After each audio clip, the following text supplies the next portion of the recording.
morning, good afternoon, and good evening. We are delighted to welcome you to this latest edition of Farhang Connect. I am Reza Ardakani, Executive Director of Farhang Foundation here in Los Angeles. We are a member-supported, non-political, non-religious, not-for-profit organization with the sole mission to celebrate and promote Iranian art and culture for the benefit of the community at large. Today, we are delighted to welcome you from all over the globe for a very special conversation with one of the world's leading photographers and humanists.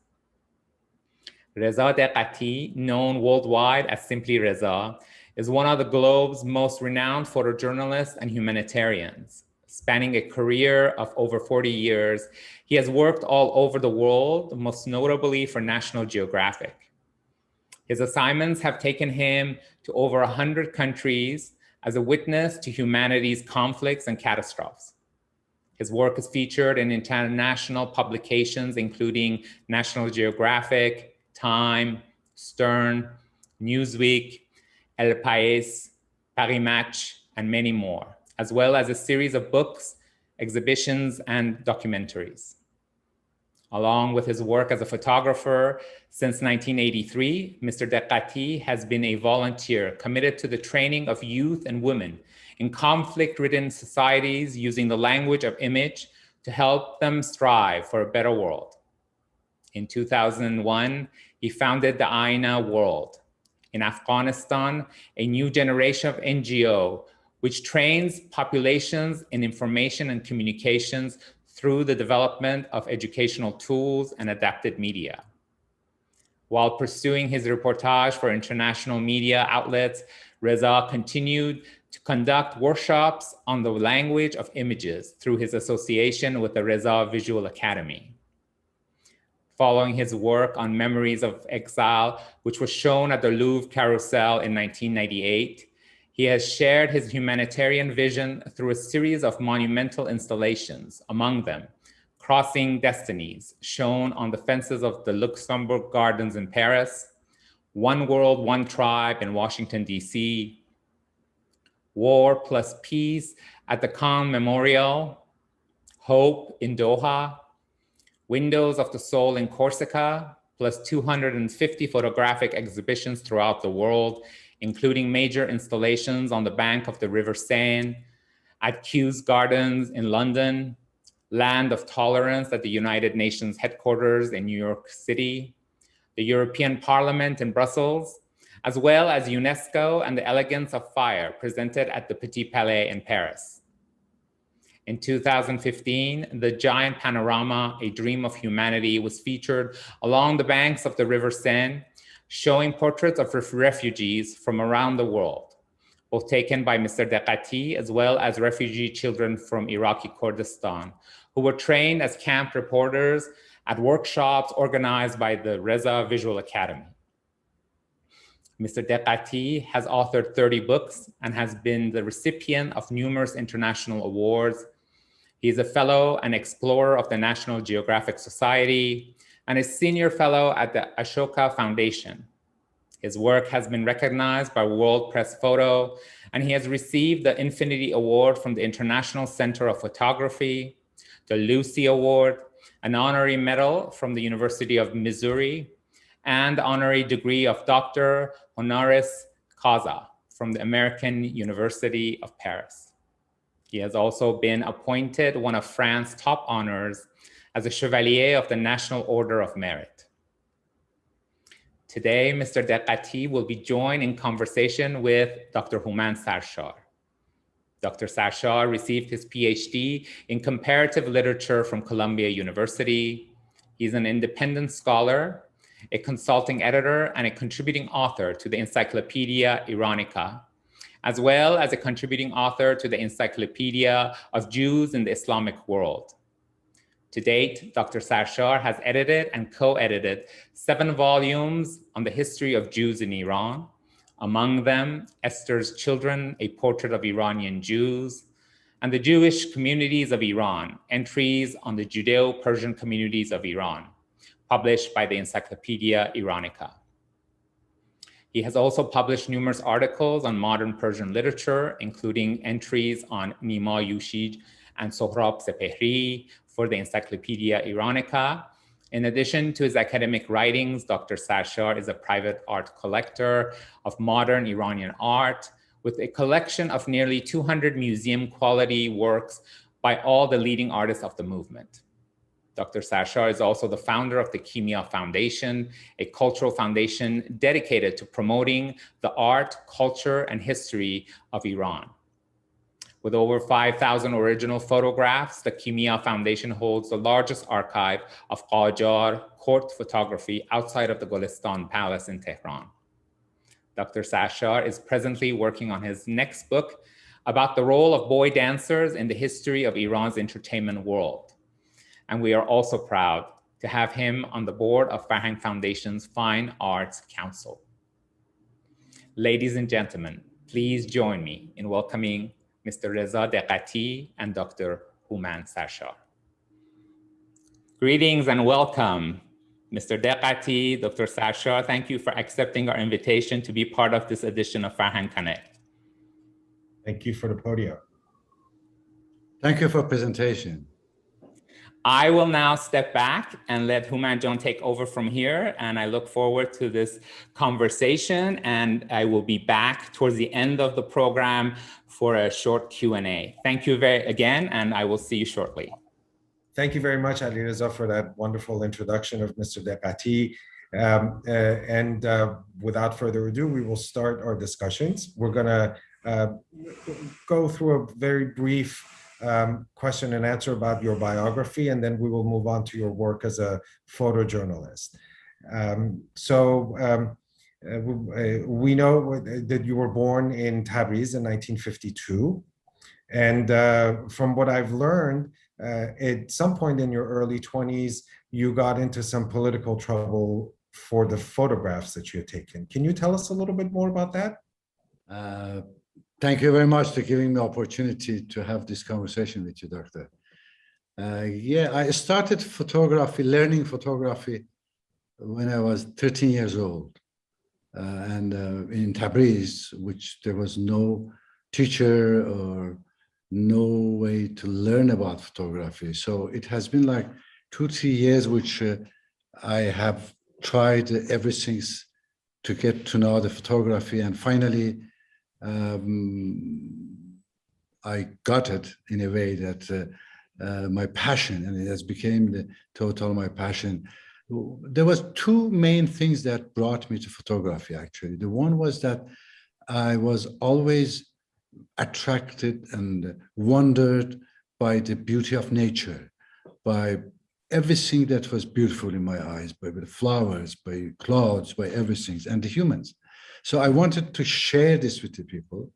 In the meantime, I was really touched when I was seeing some social injustice, like homeless people, like kids with no shoes going around. And this was also, as a kid, it was hurting me.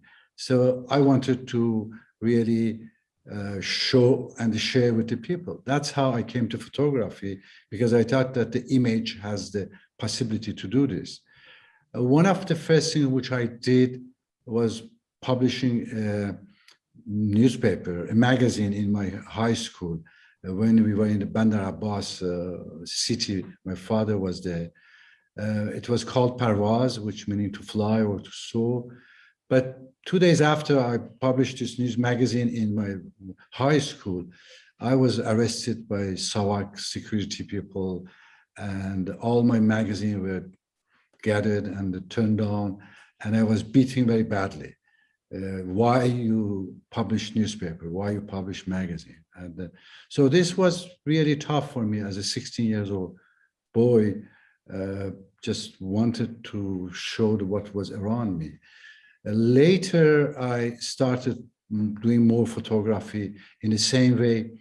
And mainly I was using the university's wall by showing what was around, like around Tehran, people that were a lot of people living in the, what we call it, the shanty towns.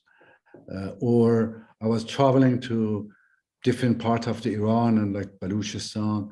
And when I was seeing that the poverty in which the people living, it was hurting me as a young boy, as a young artist, that saying that why people should live like this in a country that it's really prosperous, it's really becoming one of the leading countries in the region.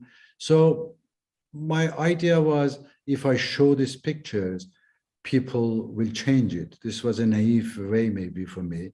And I was putting this on the wall of the universities. That's where I was studying architecture in the fine arts faculty of Tehran. I started at 19 years old doing this and studying architectures. Was putting these pictures around for 3 years. Finally, when I was 22 years, again, I was arrested by SAVAK, and I spent 3 years in prison for this. I was tortured over 5 months for different reasons, asking me if I knew people that helping me in this matter. Anyway, that this is how I find out that the power of the photography. This gave me energy and understanding that what I knew actually, that photography is a real tool for a lot of different things. And so after I came out of prison, I went back to architecture, doing my architecture work. Then there was a demonstration start in Tehran, and I started photographing the demonstration. And immediately, very soon, I was seen by the other foreign correspondent that coming to cover, and they saw my pictures and they said, wow, these are fantastic pictures. These are very high quality. I didn't know about it because, you know, a lot of people that was around me, just few people, they have seen my pictures. I had no idea what was the quality of the photography that I was doing. So I got a connection with the Newsweek, and Newsweek saw my pictures and they asked me to work for them. Then there was a French agency called SIPA Press. They also asked me to work with them. And through SIPA, which was a photography agency, one of the leading photo agency at the time, I had access to more than 20,000 leading magazine and newspapers all around the world in the 5 continents. That made me, during the revolution and especially after, a very powerful tool they give me. So I was one of the first photographer or journalists that immediately started to showing the reality of this Islamic Republic. I was probably the first one that started showing to the world that these are criminals, that they are fighting against the Baluch in Iran, they are fighting against Turkmen, they are fighting against Kurdish people. And my photograph, as I said, is spreading all around the world. 20,000 leading magazine, getting those pictures and publishing made me. This is, I'm sorry to interrupt you, and this has led for some of our Iranian audiences who may not know, this has actually led to some of the most iconic photography of the Iranian Revolution, some of the earliest photographs of Ayatollah Khomeini for the press. And after the revolution, you were also the images that are burned in my own memory of people climbing the walls of the American embassy. These have all, your eye really was the only eye there showing the rest of the world what was going on in Iran. And so this was the beginning of your photojournalism, but I don't think that many of us know as much about the photographs that got you in trouble as you were telling us about the Baluch and everybody else that was going on in Iran, everything else. Yeah, but I mean, one of the things that the Islamic Republic they done immediately, the first things they have done was starting attacking any other people that demonstrating that they were not Islamic for them, like students, university, and a woman. There was a huge woman march against hijab. the hijab, and it was just months after the revolution, where everybody was thinking that, everybody has believed what Khomeini was saying. All the world was believing. There was just very few people that understand that this man is a devil. So those pictures, it was one of the first pictures of me published, that how they're attacking the woman. And it made all around the world, suddenly people see that what's happened, why they're attacking women, and the story of hijab. Then I showed that how they were attacking minorities, like religious minority, like Sunnis in Baluchistan. The first group of the committee members or Basiji or Revolutionary Guard. Then they start fighting against the Kurdish people.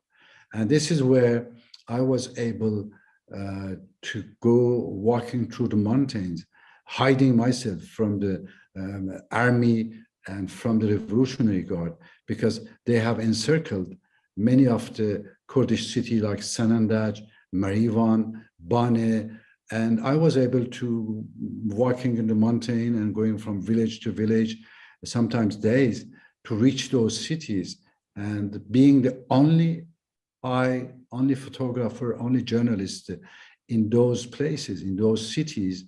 And obviously after, when I was coming out, the pictures were published all around the world. While before this, the government, they were thinking that they have closed all the doors and nobody, no journalists, nobody is able to go there. This was the time before internet, before mobile phone, before all the connection that we have now. So one man with one camera, being in a city that is besieged and shelling and airplane coming and bombing the local people, this was huge impact all around the world. And the first was publishing my pictures in the magazine. And then some of those magazines coming to Iran and Iranian people seeing what's happening there through the foreign magazine. And then also what I was doing, I was making a double print and I was giving to the Iranian different groups saying that, hey, you can publish it, don't put my name on it, just show to the world and show to the Iranian what this government doing. And one of the reasons that also I was signing a Reza, because as you know, now we are three here and two of us has Reza as the name. Reza is the most common name in Iran, and I wanted to be anonymous. That's how putting Reza, it was making me almost anonymous, but soon they find out about it. And I heard that they have put my name on the hit list. This was like last months of the 80s. So I had to flee Iran. And finally, I was able to get out in March 81, which I have never been back there. But the pictures that maybe you remember also was the hostage taken the US Embassy. These are all my photograph. I was the only photographer being there where they start going over the wall. And also there's some pictures of the American. Right, leaving the embassy with their eyes bandaged and everything. So, so you were forced into exile in 1981. And, you know, as I look at your career, I can certainly, with these explanations, understand what your passion for photojournalism. But you went on to also take on a very humanitarian approach as a photojournalist and dedicate a tremendous amount of your life, time, energy to various humanitarian efforts like the INA project in Afghanistan or the project in Rwanda after the war with the 12,000 photographs of the portraits of the children. And as you tell us a little bit more about that, I want to ask you a general question that I would like to have as a theme for our conversation, which is why photography? You've told us a little bit about the value of being a photojournalist and showing to being a witness to atrocities that other people don't see. But that's not all you have done. A lot of your photographs are haunting images of the human soul, of the human condition. So what exactly is it about the camera? What is it about the lens? What is it about the ability to capture that fleeting instant in a human experience that has drawn you so much to it, not just as a photojournalist, but also as an artist and as a witness to humanity? I think that this has come with my deep understanding of the fact that the world is becoming one word. This very soon in my young age, I saw that there is some things happening and the world is getting connected. And this connection of all the people of the world will need one language. And what was this language? I was searching for it. I was looking for it. And finally, I say, well, this is the photography. The photography is the common language of the humanity in the 21st century. Even when we look back to our history, what is remaining of the Persepolis, of all of them, are the frescoes, are the images that we saw on the wall, on the stones. So all this make me think that photography in the general and image in general, it's going to be the common language of the humanity on the 21st century, which is happening now, which is, I mean, when Ali Reza was telling about my exhibition, yeah, I have done a couple of hundred exhibitions in 100 countries. Many of them, I don't speak the languages, but the people, they understand this. So more and more, I see the impact of the photography, impact of the images on the people is make me convinced that this is the most powerful tool that we had ever invented. That's the reason that I more and more doing everything with photography by publishing books, exhibitions, documentaries. There are tens of documentaries on my works also by many different TVs all around the world. But then very soon I realized that I'm not enough. One person is not enough. Because the people who are living and suffering, who are living under the war and the conflict, they can show us also what's happening to them. So that's how I started very soon, from 1983 actually, starting every time going to one of those countries, training people. I was buying cameras, all my finance going to this, buying cameras, preparing the trainings. It was happening in the Afghanistan refugee camps, then in townships in the South Africa in '85, and ongoing every year. I was doing this in every conflict, every places. Many of those people that I have trained, they have become very famous photographer or journalists. They have got Pulitzer prizes. They have got a lot of different prizes. But in the meantime, they are also spreading their stories. And this is not only the professional photographer. I find out that children that living in the refugee camps, for example, and they have no education, they can also show us the reality of refugee camps from inside.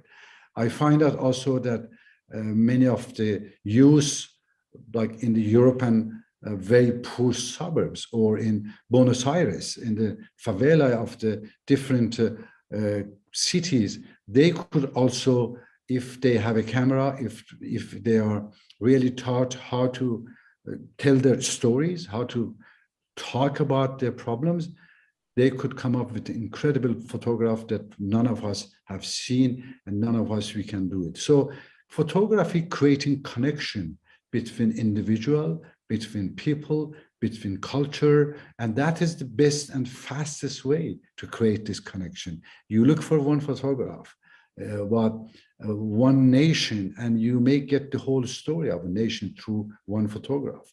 So that's how I came to photography. I stay in photography, and I'm training, still teaching and training all over the world photography, because I really believe that this is a very, very powerful tool. I couldn't agree with you more. As you were talking, one of the images that flashed through my head, for example, is the image taken by one of your young children in a refugee camp of those frozen shoes. That it's just so haunting and so striking. Can you tell us a little bit about that photograph? How did it come about? This is when the war in Iraq started, and then Syria, they had millions of the Syrian and Iraqi refugees. Many of them they poured in Iraqi Kurdistan. You know, inside Iraq we have this autonomous Kurdistan, which is called Iraqi Kurdistan, and they were so generous, really generous, more than everybody in the world. That even if there are 4 million, they accepted 1.8 million refugees, almost half of their population. And they have built camps everywhere. So in one of those camps that were mainly the Syrian refugee living there, I was doing a film for a French TV Arte.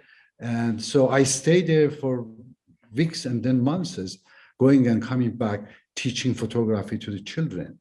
This third days, which I have started teaching, there were children between 11 to 15 years old, never touched camera, never saw a camera. They even didn't have a mobile phone or doing pictures, none of those things. But what I was teaching them, saying that this is not about photography. I'm going to give you a tool that you could tell your own story inside the camp and everybody will understand it. And those kids, they really mean it. They understand it. They wanted to show it. So one of the girls was Maya Rostam. The third days she was very late to the classroom. And I asked him, why you are late? And she showed me her camera, which has, for 3 days only, she had got the camera, saying that, Master, this is the reason which I'm late, because my shoes were frozen in this. We were in the winter, very cold winter, living in the tent. Imagine, I was living there also. So my shoes was frozen. That's why I'm late. I have to wait 1 hour.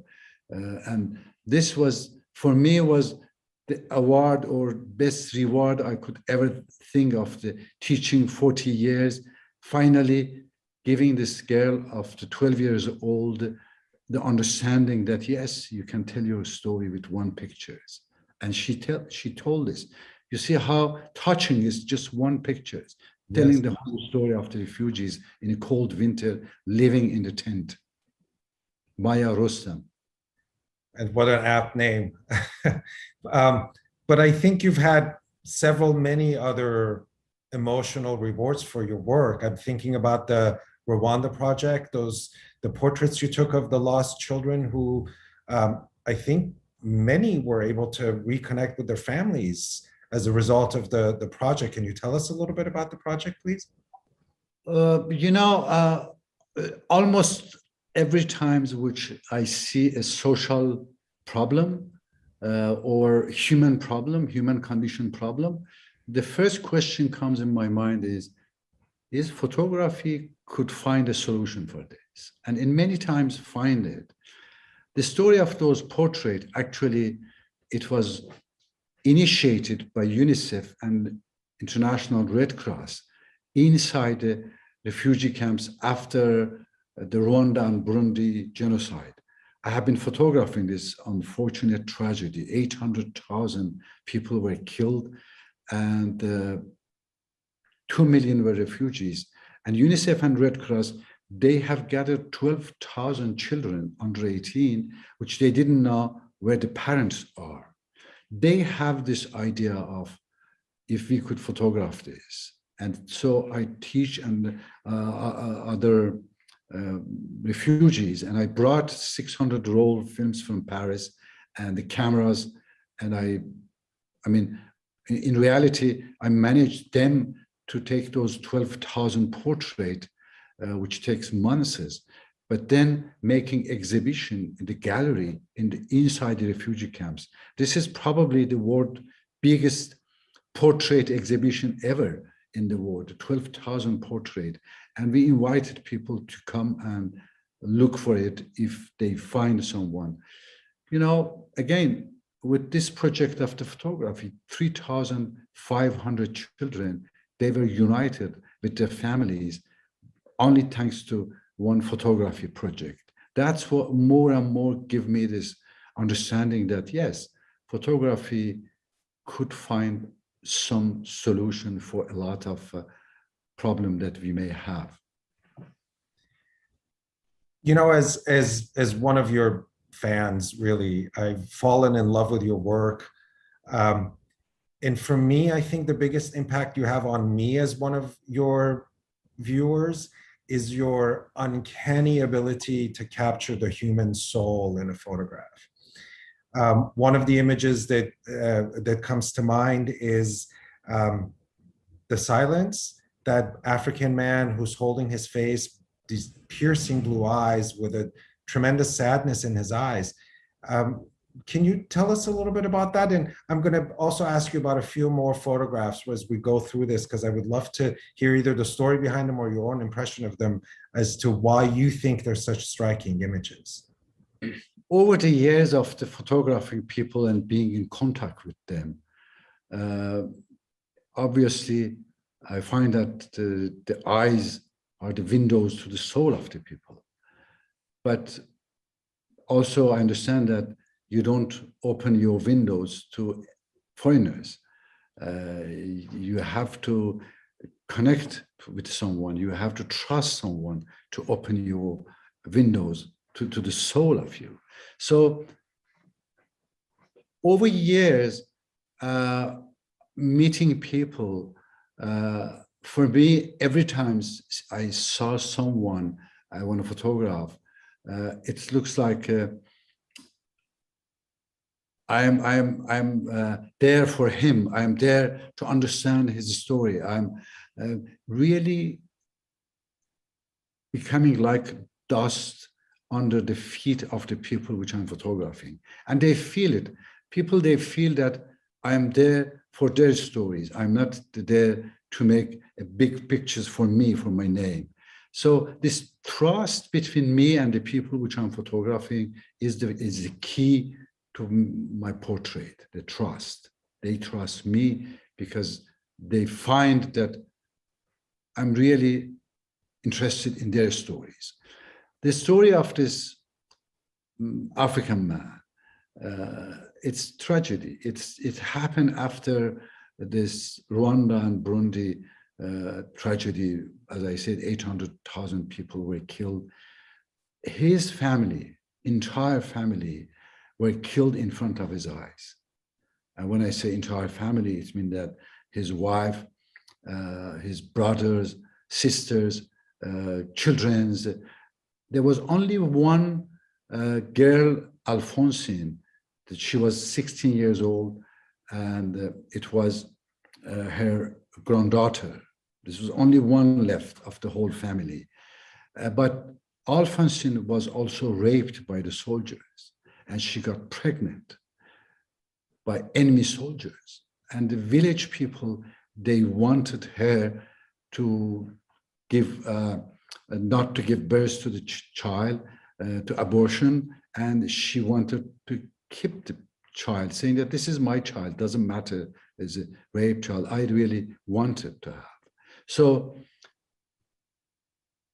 her grandfather was sitting in front of the door of their one room that they have in the village, and to protect her granddaughter and the baby that she had. But he has lost speech. He was not talking to anybody. He was just looking there. And I could see in his eyes what he has seen, because I have seen the same scene. I have seen how the people were killed. Not his family, but other people. So that's how I think that somehow he understands that I understand him. He understands that I know what he has seen because I have seen the same things. That's why this portrait has become, as you say, one of the portraits that you could watch it long time. In the meantime, you could not watch it. That's how hurt you and go really inside your heart. Wounded Innocence, that beautiful little Afghan girl with the kohl around her eyes and henna in her hair.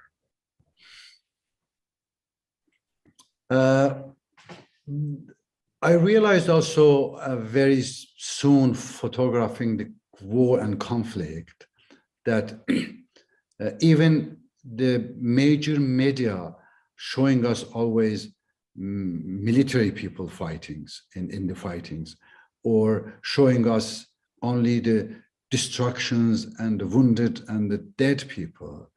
But the real people that suffer of any war, of any conflict, are the children. And then the women. These are the two categories of the people that suffer most from all kind of the disaster, war, conflict, and anything. So I concentrated more also showing the suffering of the children in the war zone and the conflict.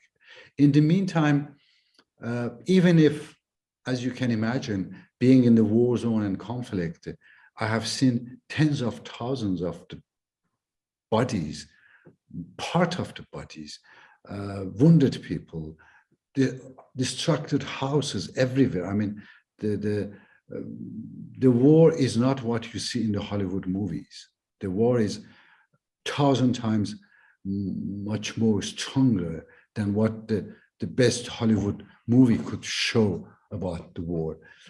So, but I know also that the people, they don't want to watch the dead bodies. They don't want to watch wounded people. They don't want to watch more of the hospital and everything.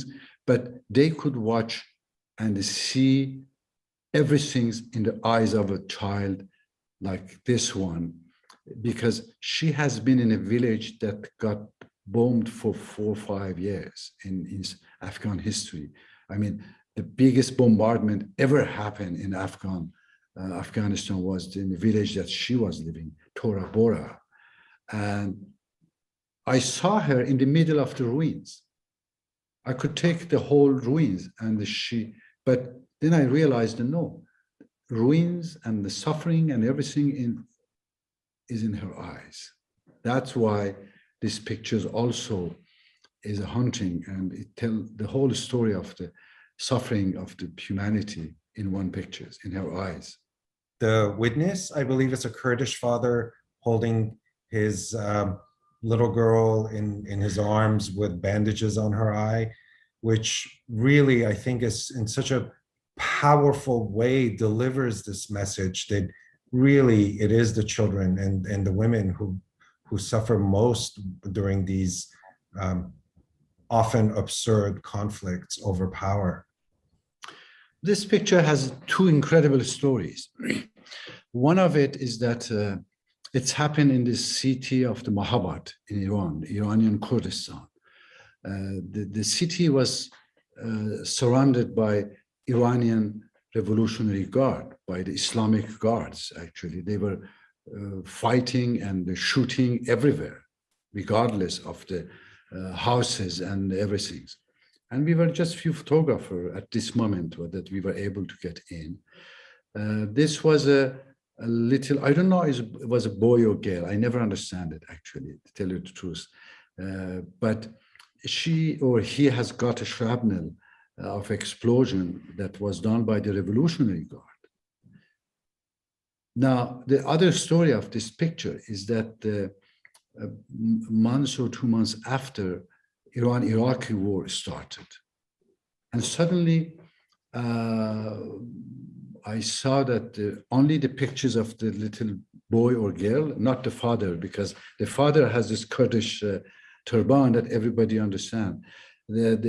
His or her picture was printed all over Iran, writing, "This is the crime of the Saddam Hussein Iraqis attacking the Iranian civilian." Oh, wow. So one of So the pictures for which you were potentially exiled from Iran was reappropriated by the government for their own propaganda purposes. actually, it was not my pictures. If you find other picture, it's a different angle.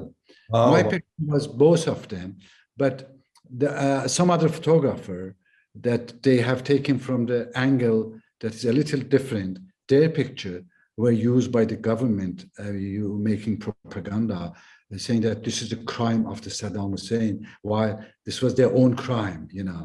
This also shows also the what is the reality of this Islamic Republic, of this government. I think also, in addition to showing the atrocities that children suffer, I think one of the beauties of your camera is the way in which you've captured the resilience of children at times of war. Two pictures come to mind. One that it just always stops me dead in my tracks, which is, I believe it's called The Escape, is a little boy holding up a barbed wire fence with, I imagine, his sister or his friend crawling under. And then the other one is two boys holding the carcass of a television frame as they're crossing the street in what is obviously a war-torn, I imagine, Afghanistan, but I may be wrong. Where were those photographs taken? The first one was in a camp in Pakistan. And again, the children, when they go through the war, they are not anymore children. You know, suddenly they became a 50-year-old man. And that's what I have seen also. The trauma of a war is such a strong on the children that they lose their childhood immediately. And this is really haunting me all the time, seeing these children that has been in a war zone and conflict. Suddenly, their face changed. They became like a 50-year-old man and woman who they are. So yes, in the meantime, as you said, the best word used is resilience. I have seen the resilience is also so high in the war zone, in the conflict. More the situation became difficult for the people, more you see that this incredible power of the life coming up. And there's one Iranian poem that's Ari Ari Zindagi Zibast. One of the Iranian poets says, yes, yes, the life is beautiful, and it's fantastic poetry. And I always think about this. So that's why I concentrate a lot on the children photography. And some of your photographs seem to have a very poignant sense of political criticism and irony and just lucidity that is also, again, very striking. Thinking particularly about that image of those three women in Afghanistan wearing the burqa and reading a magazine. I think that may have something to do with your Aina project. Maybe tell us a little bit more about that photograph. This is a part of the whole story that when Afghanistan was liberated from Taliban 20 years ago, I mean, actually, it's a very sad situation now these days that's happening in Afghanistan. But 20 years ago, there was a big hope that the Afghan people, they thought that they are liberated from Taliban, and all this coalition forces, they came, and the Taliban has gone, Al-Qaeda has gone, and everybody was thinking that, okay, the country is coming out. But for me you cannot bring democracy to a country if you don't create a media, independent media. And nobody want to take care of it. Nobody, no government, nobody was thinking that is necessary. That's why in 2001, I created this independent, an NGO, non-for-profit, by auctioning my camera, by auctioning my prints in French Senate. I started this NGO that the main goal was bring the independent media, teach especially Afghan women journalism. So, I mean, over 20 years, maybe we have taught more than 1,500 Afghan men and women in a very, very high international level. They got Pulitzer Prize, they got nominated to Emmy Award, they got almost all the existing prizes and award all around the world. They created TVs, they created magazine. These pictures that you see, this is the first magazine that I did for the women in Afghanistan, in Aina actually did, which was called Malala, the first Afghan woman magazine. We created also a radio station, which is called Afghan Women Voices. And this is the first radio station in Afghanistan, independent, that was done only by women that doing it. We created mobile cinema, showing the educational film to the villages. So everything that image and media could bring to the country, that's what the Aina was doing over 20 years. And this is one of the example. We did also, one of the things which I did that it was very meaningful for me, I started a kids magazine for the children. They didn't have any magazine, which was distributed free to villages, and I called it Parvaz. You remember, this is the name which I have given to my first magazine when I was 16 years old. I did, and I was arrested. So after 35 years, I did now the same magazine with the same name, but for the Afghan children. How about that picture of the little boy leaning on his school desk? Was that, it looks like Persian alphabet, but I'm not sure. Was that taken in Iran or also in Afghanistan? In Iran, it is in the Kurdistan, Iranian Kurdistan. When the Revolutionary Guard and the airplane and started bombing the villages and houses in Kurdistan, as I told, I was, at those years, those months, I was the only journalist that was going from village to village, walking in the mountains. And one day in one of the villages that was under bombardment, the airplane was coming and bombing around, and walking on the village, I heard like school going on, children's, and I thought it's very strange. There's a war going on, and what is the school? So I went there, and it was a school. The classroom was there, and I told teacher, well, there's a war here.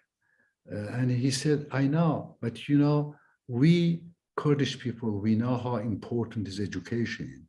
And the war that started, these mullahs, the war will go on for 40 years. I always remember this word. You know, it was in 1979, 80. He's telling me, young teacher, that these mullahs will bring war for 40 years, and we cannot stop education. Whatever happened, we have to educate our children, even in the wartime. But then I saw these children, and you look to his eyes, he wasn't there, he was somewhere else. He didn't know what is happening. He didn't know why this airplane, he didn't know why this explosion going on. But he was holding his book like a treasure also. And you look to his book, it's almost an old book, it's teared up, I mean, but this gave me an incredible courage also to see that, look at this teacher. Now, 40 years after, I just think about him, saying that how visionary he was, that these mullahs will bring 40 years of war to our country. So we have to keep educating our children. And in your career, all of your photography hasn't been exclusively photojournalism. You've worked with National Geographic. I imagine a lot of those photographs were also scenic, just photographs of nature. You also did a photograph of the Prince of Travelers, which is, again, another one of your iconic images. Tell us a little bit more about that. Well, you know, the doctor, the reality is that the photograph of me that is known to the world, obviously it's more of the conflict and, as you say, the war. But my main goal is human history. My main goal is photograph the beauty of the life, the beauty of humanity, the beauty of our planet, because you can only protect something if you love it. So I want with my photograph also to bring those faces that people can look to it and love the humanity. Bringing the pictures of the landscape, that they can look to this landscape and love the nature. This is my main goal, is it? And half, maybe more than half of my works is in this way, which is not known to the world, which nobody has seen many of those pictures. I have 2 million pictures in my Paris studio office. Just maybe less than 50,000 of them, it's known to the world. And these pictures of the Prince of Travelers or Sinbad, it's one of them. I did it in a story that I was traveling in the Nile Delta for 6 months. And I needed a small boat, passenger boat, that like a taxi that could take me to both sides of the Nile River. And he had a boat. He was like a taxi driver, but boat driver, boat captain. And I hired for 4 days, traveling with him. In 4 days, we became very close friends, you know, living, staying with him for 4 days and traveling. And he was like my assistant also, helping me. So I take like maybe 2, 3 pictures of him only. I was so busy on my story. And then later, I find that this portrait is one of my portraits that touch a lot of people, that people look on it, love it, and they think that this is one of the best image of the humans. You know, it's really, that's what I hear a lot of people saying about it. So I do have those kind of the pictures, hundreds of thousands, which is still in my archives, and I haven't touched them. And the last image I wanted to, well, there's 2 more photographs I wanted to ask you about. One is the one of Ahmad Massoud, and the last one is the 3 Abrahams. Ahmad Shah Massoud, he is probably one of the very important personality in the past 40 years in the history of the region. Why? He was an Afghan civil engineer in the 80s when Afghanistan was occupied by Soviet Union militaries, 100,000 soldiers, huge industry of the militaries came and invaded Afghanistan. So little by little, there was a very few resistance, but Massoud, Ahmad Shah Massoud, this civil engineer, 30 years old, he really started very intelligent and getting understanding how he can fight the Soviet army. Nobody was able at the time in the 80s of thinking that it's possible to defeat Soviet army.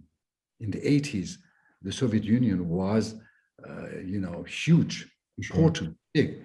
But he was the one that's saying that, well, yeah, I will defeat them. I was hearing this young man starting a resistance. So it takes me 3 months walking in the mountains in Afghanistan, village by village, hidings. 3 times I got ambushed by the Soviet militaries, that they wanted to kill me or arrest me. I escaped this, but finally I find him. And immediately when I find him, I realized that, man, he's the man of the history. He's like, in Iran history, we had Babak Khorramdin, we had Abu Muslim Khorasani, we had Aryo Barzan. These are the main names of the resistance of the Persian stories. And Ahmad Shah Massoud is one of them, history people. He defeated finally Soviet Union. In 89, the last soldier of the Soviet Union left Afghanistan in 15 February 89, and the wall of the Berlin Wall, which means the Soviet Union, collapsed in November, 10 months after. Wow. So that's why he's important. That's why in history, later the historian will come up with my conclusion saying that he's one of the main reason of the collapse of Soviet Union. He's the one that pushed the war by defeating the Soviet army that nobody could believe that is going to be defeated. And the three Abrahams? Three Abrahams' story is unbelievable. I was doing a story on Abraham, the prophet Abraham. The reason which I was doing it, that after years and years seeing that how all this religion fighting each other in the name of God, because the Christian, the Muslim, the Jewish, they are somehow in a constant conflict with each other for different reasons. In the history, probably the most important number of the people that were killed in the whole human history were killed in the name of the God, because everybody think that his God is better than the other God. So we came up in National Geographic with this idea, why not to do a story about Abraham? Because Abraham is the founding father of these three religions. But maybe just bringing up this, we may just tickle a little people's mind saying that, hey, wait a minute, you all have the same father, Muslim, Christian, Jewish. Why are you fighting each other? What is the reason? So this was maybe a naive idea, but still I think that if people know the history, it will make a better future for the humanity. And one day in Jerusalem, photographing different stories and different places, I suddenly realized that there were Muslims having Abraham name as Ibrahim, that Christian, it's called Abraham, and the Jewish called Avram. So this is one name that bring all these three religions together. The founding father, they keep calling their children. And I thought, well, maybe I could find the three children, one Muslim, one Christian, one Jewish, that has the same name, and 13 years old. The reason I picked up 13 years old, because that's where I started photography. I started photography when I was 13 years old, and I wanted to see how it looks like that. So it takes me 8 days with a couple of assistants, one Christian, one from Jewish community, one from Muslim, Palestinian community. Finally, not only to find them, but also to get the security clearance, to get the approval of the parents. So, I mean, it shows me how complicated the whole story. Yeah. 8 days, just bringing this one pictures together. But what's happened, this is the most important for me, this story.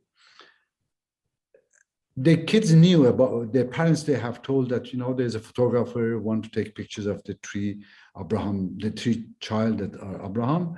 So they brought them, and I have found a school, one of the Jewish school in the Jerusalem that has this view, and they had permitted, I got the permission to go in the rooftop, bring them there, so you could see the wall and also the mosque, both of them in the same time, in the pictures in the background.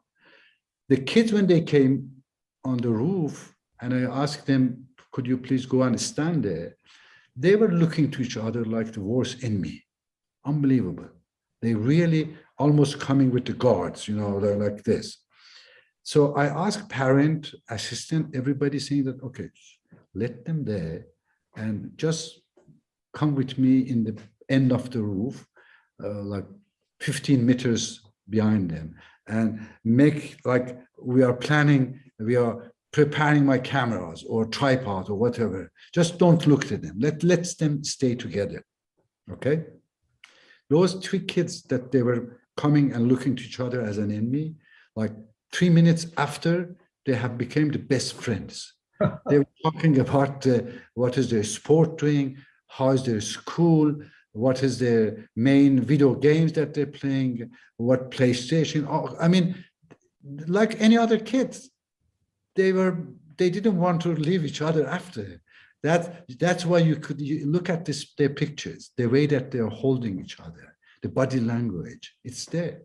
That's the why I think that this concept and idea of Tree Abraham is important to tell about it and to explain to the people. So before we move to Ali Reza for him to guide the question and answer, I would like to ask you the first question. Good. No, 2 million photographs, almost 55 years behind the camera, so many heart-wrenching atrocities, 30 books, 250 exhibitions, many, many honors, including the Chevalier d'Honneur. If you had to look back at the trajectory of your life and do it all over again, would you? And if you would, is there anything you would change about it? In what I have done? Yes. Well, not really. I will. Well, one thing that it stopped me by doing a lot of things which I wanted to do, and this was the fact that I'm alone, and this is the one thing that it always hurt me, that I'm convinced that what I'm doing is helping the world. I'm convinced that those training and education and it's really important for the world, but I wasn't able to convince other people to come with me and to help me and to do this. So this is one thing that always somehow in hurting me, that I wasn't able to give this message to the other people. Then comes this saying that, well, I mean, that this is your fate. That's what you have to do. That's you. You have to go and like the Sisyphe, you know. Sisyphus, yes. Yeah. Thank you. Thank you so much for this wonderful opportunity, and thank you for your time. Thank you very much for very, very thoughtful questions and the selection of the pictures. My pleasure. It has been really riveting to listen to your conversation, and I just wanted to get to some of the questions from the public. We've got lots of questions. We don't have a lot of time, but we want to hit on some of them. Our first question is from Naveed, who's asking, with all your photographs, all your photographs have a story behind them. Which one would you consider the one that most connected with you or moved you more than any other? That's a tough question to answer, I'm sure. Actually, no, it is not tough. What he's referring is my next picture. That's a good answer. That's what I always looking, that my next pictures will have this power, and that's what is keep going on it. I don't look back, actually. What I've done is done. Now I'm always looking, what is the next story in the next picture? That's a positive outlook too. Our next question is for Sanam, who's asking, how did you get involved with National Geographic in the first place? Wow. In 1990, after 10 years of covering all the wars in the Middle East and especially Afghanistan, I was offered, asked by the United Nations, because of all the years which I have going in Afghanistan, and I was a Time magazine correspondent, Life correspondent, and many other publications doing Afghanistan story. So everybody knew that I'm one of the very few experts in Afghanistan.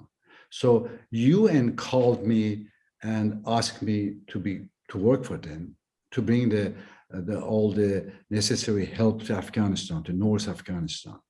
So I accepted and I quit photography actually, because this was a part of the, I mean, as a professional, I wasn't able to work. The only things I asked UN saying that, okay, I will do this, but I will have my camera always with me. I can't walk without my camera. It is for me, I take pictures. So in this 1 year, which I was like working with 10,000 Afghans, creating the food for works, and really concentrated on helping Afghans. My only connection with the world was the radio of the radio connection that we have at the UN cars or UN offices. It was no mobile phone, nothing. So one day I got a call from UN office from New York that has called New York Kabul.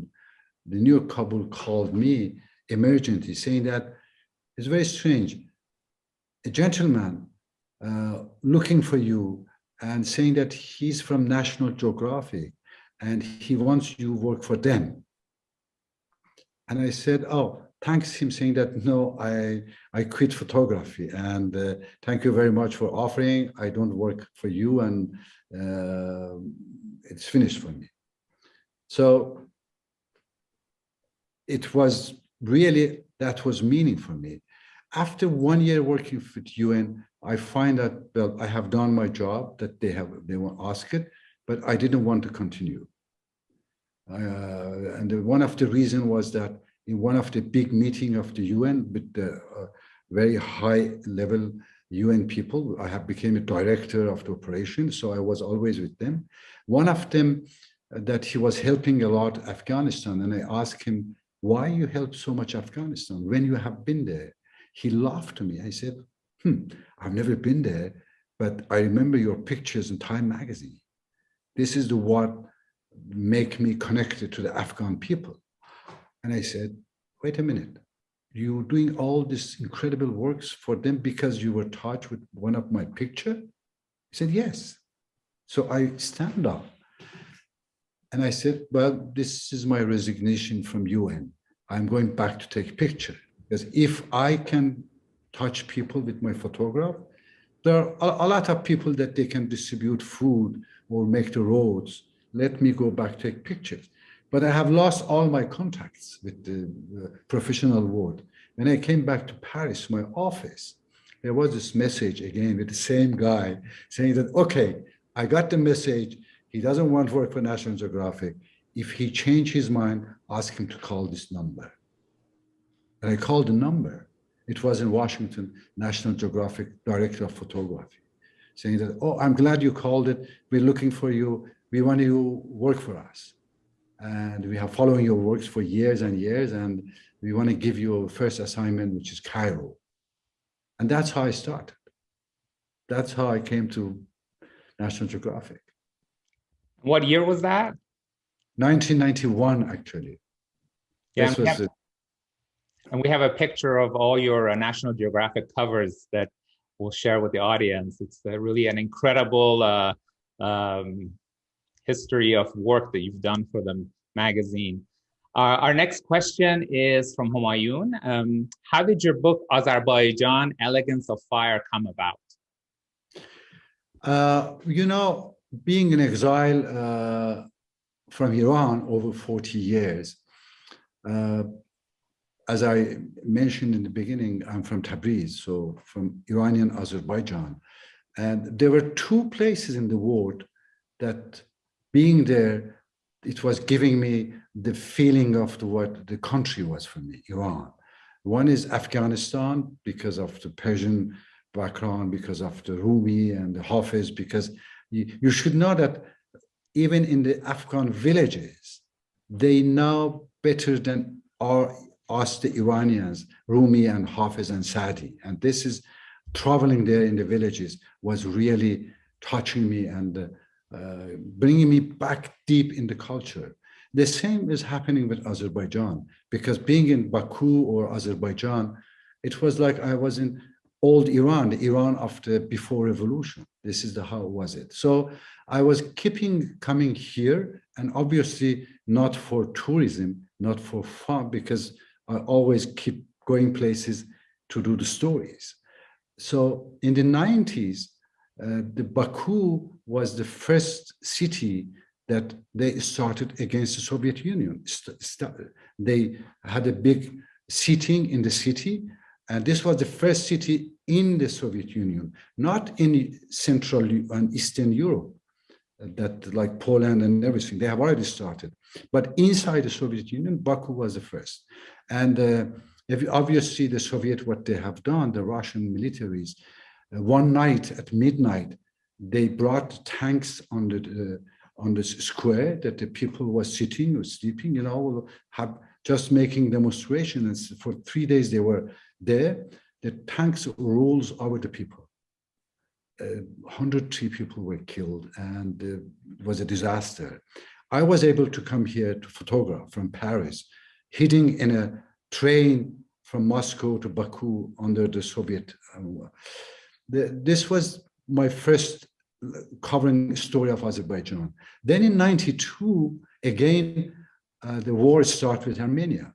There was a war going between Azerbaijan and Armenia.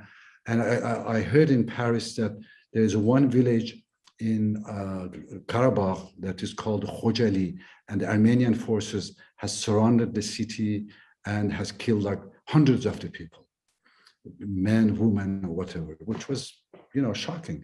So I came again here and I went there and I find that this is true, that there have been a massacre in an Azerbaijani village in Karabakh, and Armenian forces has killed in one night. Later, we find out the number 603 people and wounded thousands of them, which I have photographed them and I see them and I talk to all of them. And I kept photographing the war till the whole Karabakh and the surrounding other 7 districts were occupied by the Armenian forces. Then I saw 1 million of the refugees coming from Azerbaijan, 1 million refugees out of a 9 million population. It was a lot. I mean, imagine suddenly, many of them, they have given like 10 hours or one day to leave without nothings. And they arrived here in Azerbaijan with nothings. So I start photographing these refugees. But still, I wanted to photograph what was the Azerbaijan of my childhood, when I was going with my families, traveling around and going this. So later on, that's how I came back here, only not about the photographing the war, not photographing the refugees, but just photographing the landscapes, which is, if you look to the book, it looks like Iran, a lot of those pictures. And then I published these 2 books. One is called Elegance of Fire, because Azerbaijan called Land of the Fire is Atropatene, or old name is meaning that the land of the fire. And another one which I published, which is called The Massacre of the Innocent. And this is all about the war, all about what I have seen from the beginning, when the Soviet armies attacked here and killed people, and then the Karabakh War and the 1 million refugees. So that's how these 2 books about, out of my 34 books, now I have 34 books, 2 of them is about Azerbaijan. Fantastic. And earlier we were speaking about how since leaving Iran, you've managed to stay connected with Iran by staying in the countries surrounding Iran. So I think it shows your love for your homeland and all the surrounding countries. This is a Persian saying that when you like something, you said that Doret begardam. You know this. Yes. Yeah, I turning around you, Doret begardam, and I'm over 40 years. I'm Doret Iran begardam. I'm turning around Iran. It's true. All the countries around Iran, I have been traveling all around for many times, actually. Yes, wonderful. We have so many questions and so many comments, but I think we can end it with this one, which is a statement which kind of summarizes many of the comments we received. It's from Sarah, and she says, "Thank you so much for all you do for humanity. You are a true angel, and the world would be a much better place if we had more individuals like yourself in this world." I think I agree with Sarah, and we're so thankful that you have taken the time to be with us today for this conversation. I wanted to let all our viewers know that they can stay in touch with Mr. Deghati by visiting his website at rezaphoto.org, where you can find links to all his social media profiles, as well as more information on his many books, publications, and of course, his latest exhibitions and humanitarian projects. Mr. Deghati, thank you again for joining us today for this incredible opportunity to speak with you and for giving us the time out of your very, very busy schedule and world travels to be here today. And I want to also thank Dr. Thank you very much. May I just add, first, I want to thank Woman John that really created this fantastic face-to-face with me, like eye contact we had, you know, the soul. You got to my soul, actually. Thank you, Woman John, for this fantastic interview. I hope that we will meet once. The other thing that I really want to express here, that all my life, and everything I'm doing is connecting the cultures, connecting people.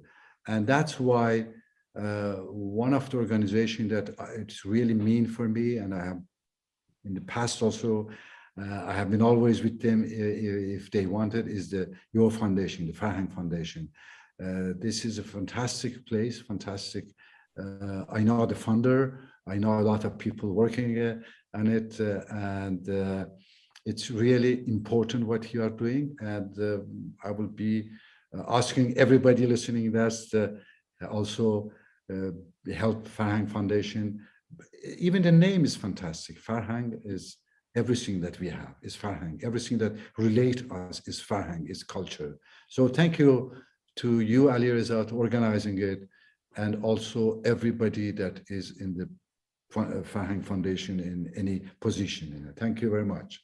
It is our honor. We appreciate and thank you. I also have to thank everyone who has joined us here from all over the world to be with us for this great talk. We will remind everyone that the full recording of this talk will also be available on all Farhang social media platforms, as well as on farhang.org. And we look forward to welcoming you all again to the next talk series.